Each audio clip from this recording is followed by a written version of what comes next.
Hey guys. Alright, folks, we're here today to check out a brand new band from Portugal. Mulladictus is the name of the band, and Leviathan is the name of the song, and I believe some of the guys in this band used to be in Seven Storm. Remember that band? Oh, So, really? yeah, there's been a little bit of a lineup change in that band, and a few of the guys started this band. So, I'm down with checking it out. Yeah. You know what I mean? My Portuguese homies, let's fucking go.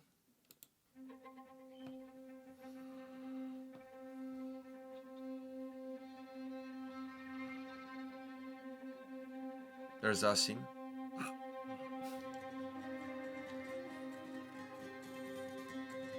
We said that last time when we did the Seven Storm video, by the way.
This dude has a great voice.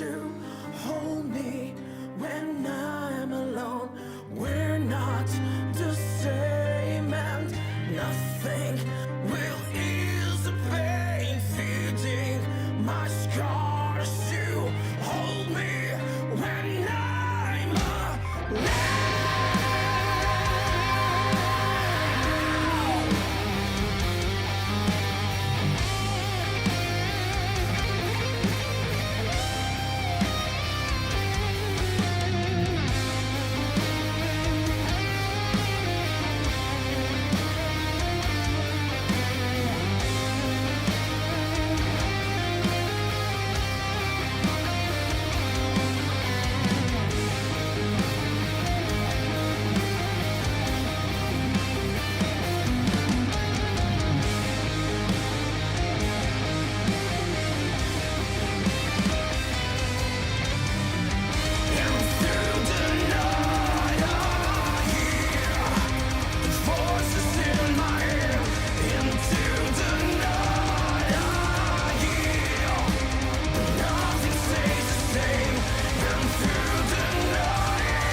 Dude.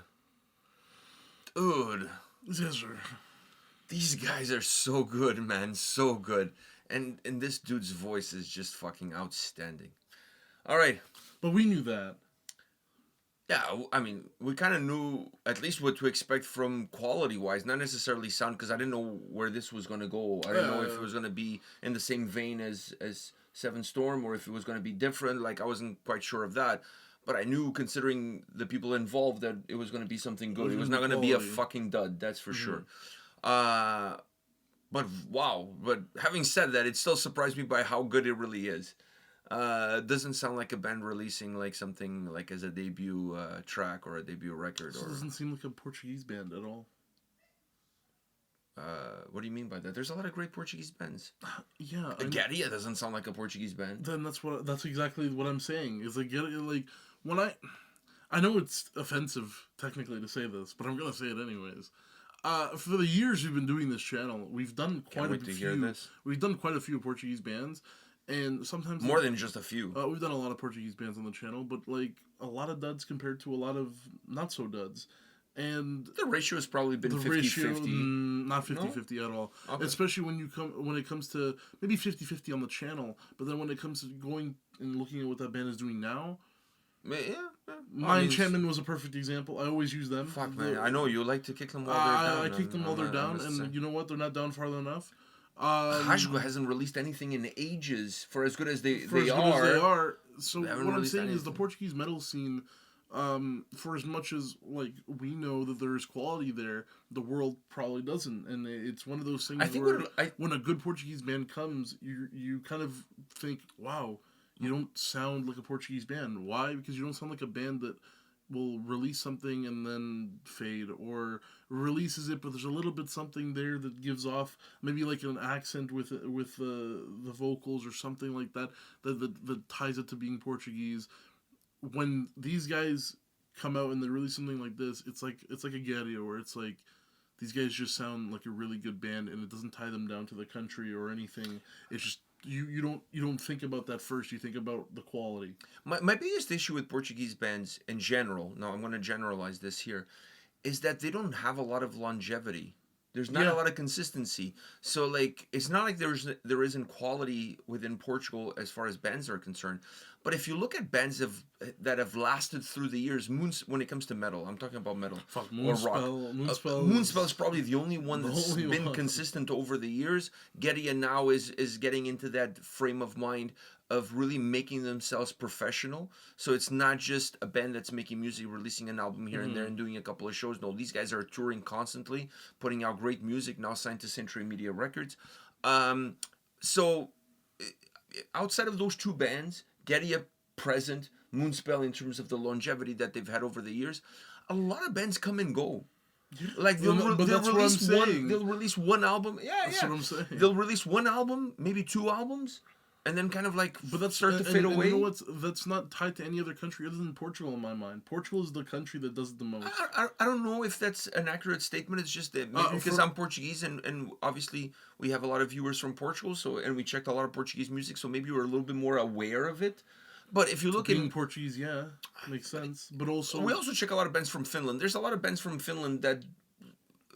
Finland in general, there's a lot more bands. But I also think so. Obviously, you're also going to have a lot more stuff that's just going to fade away or stay, right? Yeah. But I think the percentage of Portuguese bands that fade compared to stay is a lot. You know, it's not in that 50-50 realm that Finland has. Because I think a lot of bands there, it's not like they don't have quality. They do, but the problem is.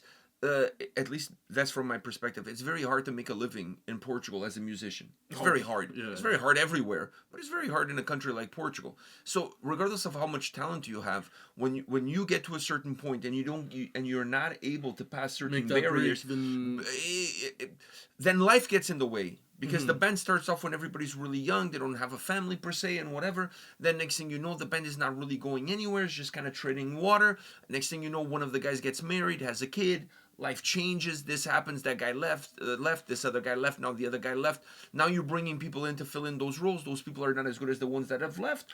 And it's not only that, you don't have the same gelling that you had with the original members. Next thing you know, the band's gone. Next thing you know. Yeah. You know what I'm saying? So I think, to me, at least from... I could be completely wrong, and if you guys are in Portugal and you're aware of it, use the comment section to enlighten us. But for me, as an outsider looking in, that's the kind of the vision that I get from outside looking in. Like Hajg is a perfect example, a band that opened for Slayer, that was playing big festivals like Vagj Metal Fest. Tons of talent, sounding amazing, singing in Portuguese. In the last 10 years... 8 years, okay, 10 I'm exaggerating, but almost 10. Almost 10, because we discovered them at the beginning of the channel. We've been around almost for 10 years, so let's say 8. In the last 8 years, they haven't released anything. Nothing. I don't even... I know some of the guys from the band started other projects and other things like that, but those projects also haven't really gone anywhere, so it's like, wow. Once again, life gets in the way. Yeah, of course. To me, it seems like every band in Portugal is Byzantine. Byzantine, yeah. Which is a band that has great talent, but can't get over that hump, and life gets in the way. Because that life gets in the way. And life gets in the way, and they're a great band, but they're a great band that's been lost to time. Yeah, the new record was amazing, but once again, like, yeah. It's like how we say a lot of American bands. It's like, this band doesn't seem American. It seems like from this part of the world or this part of the world. We don't say that a lot. Now we don't say it anymore, but we used to say that quite a bit. Yeah, but there's less and less bands. But now I think America, the American sound scene, is kind of, but the American scene is kind of... It's growing a little bit. It's growing, but within the same ecosystem. Like, everybody, there's not a lot of variety. No, but I'm saying that's why when we would see a band from America, like, for example, Texas. Any band that's coming out of Texas right now, it's either like caveman metal, I know, but or hardcore. but that's it. But let me finish though. When we found like Hinaina, for example, I think in that video we said these guys don't sound American. No. Right? When But bands like that are far and few in between. Oh, I know, and I'm saying, like, it's just like how Portugal is. When you hear a band with quality and of a genre that doesn't scream the country that they're assigned to, it doesn't feel like they're from that country. Portugal, I can't really think of a genre that Portugal really straps itself to compared to like how America does, like the caveman. I think it's a little bit more of a melting pot. Yeah, I think it's more of a melting pot. I think for me, when I disassociate it, it's because straight up talent. I'm like, these guys are crazy talented, but it doesn't seem like they'd come from there and pop out of nowhere. And it's the same with some American bands, Hinaina being that perfect example of a band that when we heard them for the first time, it's like, these guys have so much talent in a genre that doesn't implant itself within that country. It feels like they're not from that country. Like, if you played their music, I wouldn't guess. I want to get into the song, but I just want to say one more thing. I think when it comes down to, at least my experience with Portuguese bands, as far as how successful they have been, it comes down to having someone in the band who is the band and who is willing to, like, do whatever the fuck it takes to succeed and push forward. And if I have to make enemies along the way, I will make enemies along the way. And if I have to trim some fat, I'll trim some fat. But I'm going to do whatever it takes for this band to succeed and for me to succeed along with it. When you look at Fernando with Moonspell, he's carried that band. You know what I mean? When you look at Guilherme with that band, that's his band. And he has a vision for what he wants, and he's not compromising that vision under no circumstances. Yeah. So I think if you don't have really strong characters in these bands, it's just not going to work. Yeah, that's all. And when I mean strong characters, I mean people who are willing to compromise certain things in their own personal life for the betterment of the band. Yeah, like they're putting the band ahead. They're willing to forego now for the future. For the band. And for the band. Well, like, the band is their they're future. willing to sacrifice They're willing to sacrifice personal now for the band and their future. Yeah, yeah. They're like, there's good things on the horizon. The artistry comes first, everything else comes secondary. Yeah, you know? I'm saying there's good things on the horizon. And I'm not saying that's right or wrong. I'm just saying it's personal choices. But that's what it takes. Yeah. That's what it takes. All right, now, as far as the song is concerned. Dude, song-wise... I mean, we've been tippy-toeing around it this whole time, but dude, the song-wise is fucking... Flawless track. I want to hear more. Me too. And I gotta say this, for those of you that watch our video on The Eternal, and I was, like, griping about the solo not being climatic enough, fuck. This solo on that track Take this solo, put it on that track. And you can see how good that track would have been with this solo on it. Because these guys understood that a song like this needs a fucking solo like boner that. Blasting solo, yeah. It needs a solo like that. Certain songs don't. Certain songs you can get away with a little bit of a lick, a little bit of a melody, even a solo that's like very short, like just really, you're just kind of doodling. Like some songs you can get away with it. I mentioned in that video from the Eternal Orbit Culture, they do that all the time because they don't really have, when I talk to Nicholas and even Richard, neither one of them is really a soloist. They're not. They'll be the first ones to tell you that's not their thing. So understanding your shortcomings is important because then you can work around those shortcomings. These guys understood what they were creating. This song without that solo is not the same song. No. It's just not. So sonically, this track is really good, and vocally, it's the guy's vocals are just incredible, man. This guy has an amazing, amazing voice. Amazing voice. Like it's insane how good of a vocalist this guy is. Honestly, like it's insane. Damn. It's he floored me when we discovered Seven Storm how good he was vocally, and now he's doing the same here. Like, man, just so good. And the guitar, the sound, the drummer was really good. The guitar playing, but I honestly, when that solo hit, I was like, fuck, the guys from Eternal should be listening to this, taking some notes on how a real solo gets played. So, shout out to the guitar player behind that solo. That was phenomenal. Yeah. All right, guys, hit us up in the comment section. Let us know your thoughts about this new upcoming Portuguese band. Dying to hear what you guys have to say. We'll see you all at the next one. See ya.